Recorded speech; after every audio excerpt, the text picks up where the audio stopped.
Welcome to the Slop Farm. Enjoy the video.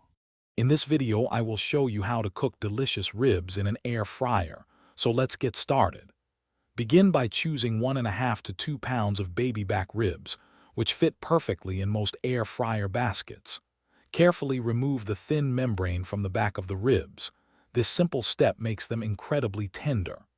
Next, generously coat both sides with your preferred dry rub, ensuring full coverage for maximum flavor before cooking. Preheat your air fryer to 375 degrees Fahrenheit for about 5 minutes to ensure even cooking. Carefully cut your seasoned rib rack into 3 or 4 smaller sections so they fit comfortably in the air fryer basket without overlapping too much. Place the rib pieces in a single layer, then cook them for an initial 20 minutes. Remember to flip the ribs halfway through this cooking time to promote even browning and texture.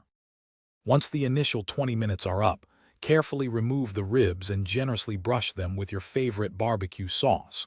Now, return these beautifully sauced ribs to the air fryer, but this time, lower the temperature to 350 degrees Fahrenheit. Cook them for an additional 10 to 15 minutes, flipping them once, until the sauce becomes wonderfully caramelized and the meat is incredibly tender. This step develops a rich, sticky coating. After achieving that perfect tenderness, transfer the ribs to a cutting board and allow them to rest for 5 to 10 minutes. This crucial resting period helps the juices redistribute throughout the meat, guaranteeing every bite is incredibly moist and flavorful. Once rested, slice the ribs between the bones and serve them warm with your favorite sides, like creamy coleslaw or sweet corn on the cob, for a truly satisfying meal. Thanks for watching. Consider subscribing if we helped you today.